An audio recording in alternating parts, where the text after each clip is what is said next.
அப்படி ஒவ்வொன்றுத்துக்கும் குறை கண்டுபிடிக்க முடிஞ்சால் நம்ம எதுவுமே சினிமாவே பண்ண முடியாது. இப்போ நீங்கள் போலீஸை வந்து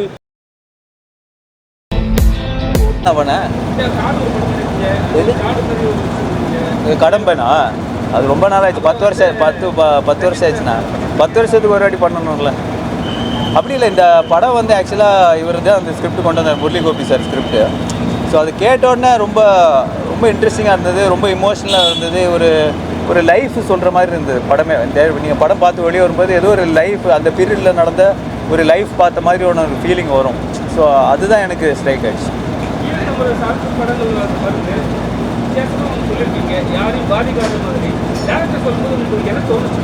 இல்லை, அது வந்து ரொம்ப கேர்ஃபுல்லாக இருந்தார். ஏன்னா நம்ம வந்து அது ரொம்ப சென்சிட்டிவான இஷ்யூ, அது கரெக்டாக பண்ணணும், அது கரெக்டாக போய் சேரணுன்றதில் ரொம்ப கவனம் எடுத்து தான் பண்ணியிருக்காங்க. ஸோ அதோட ரிசல்ட் தான் இது.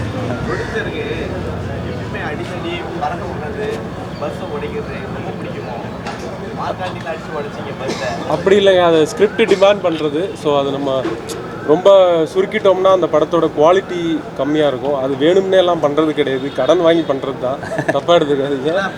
கடன் வாங்கி தான் பஸ் படத்துக்கு தேவையானது நம்ம பண்ணோம் இல்லையா, அதுக்காக.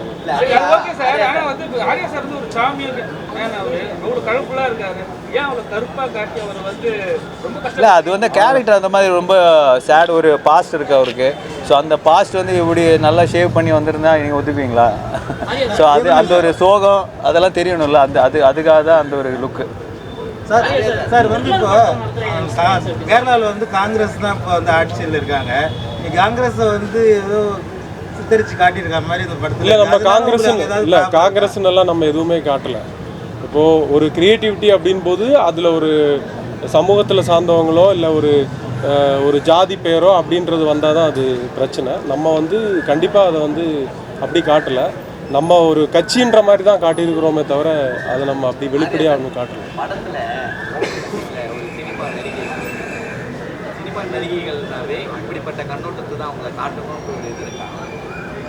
இல்லை, அது நீங்கள் ப்ரொடியூசர் டைரக்டர் தான் கேட்கணும். நான் அந்த சீனில் நடிக்கலையே. எதுங்க? சாரி. ஒரே ஒரு பொண்ணால தான் நகருது படமே. ஓகே. அவங்கள காட்டும்போது சினிமா நடிகை அப்படின்னு காட்டுறாங்க. ஓகே. வந்து சிஎம் ஆகும்போதே சினிமாக்காரன் நாடகம் நடத்துறான் அப்படின்ற மாதிரி போச்சு. ஓகே. சினிமாக்காரன்னா இப்படி தான் இருப்பாங்கன்ற ஒரு அப்படியெல்லாம் இல்லை சார். அதில் சினிமாக்காரர் கிடையாது. அவர் ஒரு வயசானவர். இது ஒரு ஃபிக்ஷன்ஸ் ஆன சார். அதில் வந்து நீங்கள் வந்து அப்படி ஒவ்வொன்றுத்துக்கும் குறை கண்டுபிடிக்க முடிஞ்சால் நம்ம எதுவுமே சினிமாவே பண்ண முடியாது. இப்போ நீங்கள் போலீஸை வந்து தப்பாக காட்டுறோம் நிறைய படங்களில், அதுக்காக எல்லா போலீஸ்காரங்களும் தப்பானவங்க கிடையாது. அதனால் அது ஒரு கதாபாத்திரம் சார், அவ்வளோதான். என்னன்னா எங்கள் போராளிகள், நம்ம போராளிகள் எல்லாருமே வந்து மண்ணுக்காக சண்டப்பட்டாங்க. அந்த காலத்துல இருந்து மண்ணுக்கும் இந்த படம் வந்து பெண்ணுக்காக சண்டை போடுறாங்களா? இங்கே பொண்ணுக்கானே அப்படி இல்லையே, அந்த கதையை அவங்க ஒரு கெஸ்ட் ரோலில் வரல. அவங்க ஒரு 10 நிமிஷத்துக்கு அப்புறம் வெளியே போயிருக்காருன்னு நினைக்கிறேன். நீங்கள் அதுக்கப்புறம் கிளைமேக்ஸ் வந்துருக்கீங்கன்னு நினைக்கிறேன். அவங்க இருக்கிறதே 2-3 சீன் தான் சார். அவங்க அதில் ஒரு செக்மெண்ட்டாக வராங்க, செக்மெண்ட்டாக வெளியில் போயிடுறாங்க. கண்டிப்பாக நிறைய கட்டு கொடுத்துருக்காங்க. அப்படி அது வேணாம் சார், சொல்ல முடியாது. அப்படி இல்லை, கட்டுன்னு கொடுக்கல. அவங்க சொல்லும்போதே இந்த படம் வந்து நீங்கள் ரிலீஸ் பண்ணோன்னா ஏ சர்டிஃபிகேட் அப்படின்னு சொல்லி தான் அவங்க கட்டு ரொம்ப பெரிய கட்டெல்லாம் அவங்க கொடுக்கல. ஸோ கட்ஸ் இருந்திருக்கு, அது மினிமலாக இருந்திருக்கு. தமிழ் சினிமாவில் இது வரைக்கும் மிகப்பெரிய தலைவர் வந்து காட்சிப்படுத்த முடியாத ஒரு நம்ம சுச்சுவேஷனில் இருக்கும். ஆனால் மலையாளத்தில் இந்த டைரக்டர் வந்து துணிச்சலாக வந்து தலைவர் வர காட்சியை தைரியமாக வச்சிருக்கிறாரு. அதற்காக ஏதாவது வந்து நம்ம தமிழ் சினிமாவில் உள்ள அது வந்து இல்லை, சென்சர் படம் ஒன்றும் சொல்லலை. ஏன்னா அது எங்களுக்குள்ள ஒரு பெரிய டிபேட் என்னென்னா, யார் அந்த கேரக்டர் ப்ளே பண்ணுறதுன்றது வந்து ரொம்ப முக்கியமாக இருந்தது. ஸோ யார் போட்டாலும் கம்மியாக தான் இருந்தது. அவரோட ஸ்டேச்சருக்கும் அவரோட இதுக்கும் வந்து யார் போட்டாலும் கம்மியாக இருக்கும். ஸோ அது வந்து நாங்கள் அவுட் ஆஃப் ஃபோக்கஸ்லேயே காமிச்சிருப்போம். ஸோ அதுதான் நம்ம பண்ண கொஞ்சம் ஒரு ப்ரில்லியண்டான ஒரு விஷயம். ஏன்னா ரொம்ப சென்சிட்டிவான விஷயம், ரொம்ப பேர் இதாகிற விஷயம்.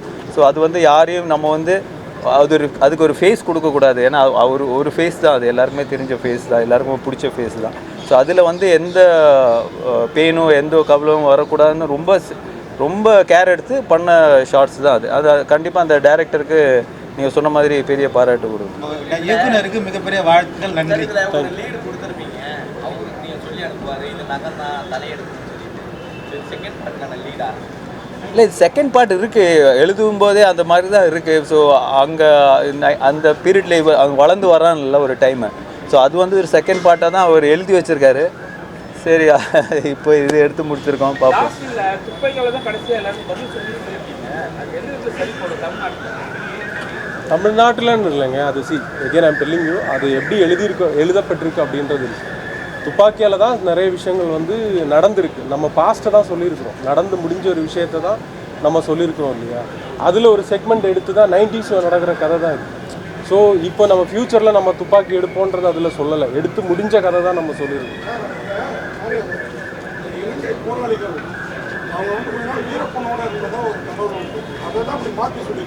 இல்லை நான் அந்த அளவுக்குலாம் எனக்கு நாலேஜ் இல்லையாண்ணா. இல்லை அது கிடையாது. ஸோ நான் அவர் முரளிகோபி என்ன மீன் பண்ணி எழுதியிருக்காருன்னா, அந்த டைமில் அவர் கேட்ட விஷயங்கள், அவர் அந்த ஊரில் தான் இருந்திருக்கிறாரு. ஸோ மற்றவங்க சொல்லி தெரிஞ்ச விஷயங்கள் அது வச்சு ஒரு ஃபிக்ஷனாக ஒரு கதை எழுதியிருக்காரு. இதெல்லாம் வந்து உண்மையானு கேட்டோன்னா கண்டிப்பாக கிடையாது. ஸோ இதெல்லாம் வந்து அவர் ஒரு ஊகிச்சா வந்து ஒரு உண்மை அந்த மாதிரி தான் எழுதியிருக்காரு. அது அப்படி கூட இருக்கலாம். நிறைய சார் இப்போ எடுக்கிற படங்கள்லாம் லேடி சூப்பர் ஸ்டார் ஹீரோயின்ஸ் அவங்க ஓரியன்ட் நிறைய ஹீரோ இல்லாமல் நடிக்க ஆரம்பிச்சிட்டாங்க. நீங்கள் ஹீரோயின் இல்லாமல் அவங்க களத்தில் இறங்கிருக்கு. இந்த கதைக்கு அது தேவைப்பட்டது. இல்லை அந்த அவர் என்ன சொல்கிற ஹீரோயின் இந்த படத்தில் எனக்கு பேராக யாருமே கிடையாது. நீங்கள் சொன்னது கரெக்டு தான். ஸோ சில படங்கள் அப்படி அமையும். இப்போ கைதி படம்லாம் அப்படி தான் அமைஞ்சுது. ஸோ அது மாதிரி தான் இந்த படம். அடுத்த படத்தில் ஏகப்பட்ட ஹீரோயின் காம்பன்சேட் பண்ணி இல்லை கேட்கும் போதே ஜாலியாகிறீங்க. கரெக்டாக கேளுங்க. ஹீரோயின்ஸே கரெக்டாக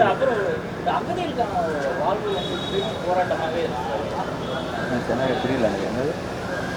இலங்கை அகதிகளுக்கான அவங்க ஈழத்தமிழோட இது வந்து இப்போ ஒரு போராட்டமாகவே இருக்குது சார். அது ஒரு பெரிய அரசியல் சார். அதை பற்றின படம் நம்ம பண்ணும்போது தான் அதை பற்றி சொல்ல முடியும். இது அதை பற்றின படம் கிடையாது. இது ஒரு செக்மெண்ட் தான், ஓகேங்களா. ஒரு கேரக்டர் திருவான்றத்துக்குள்ள வராங்க. நீங்கள் சொன்ன மாதிரி மேபி பார்ட் 2ல ரொம்ப எலாபரேட் பண்ணி அது எங்களுக்கு எல்லாரும் ஒரு அது அங்கே நடக்கிற மாதிரி தான். அது பார்ட் 2 வந்து அங்கே நடக்கிற மாதிரி தான் கதை மேபி. அது நீங்கள் இந்த படத்தோட வரவேற்பை பொறுத்து நாங்கள் அதை பண்ணணுமா வேணாமான்றது யோசிக்கிறோம்.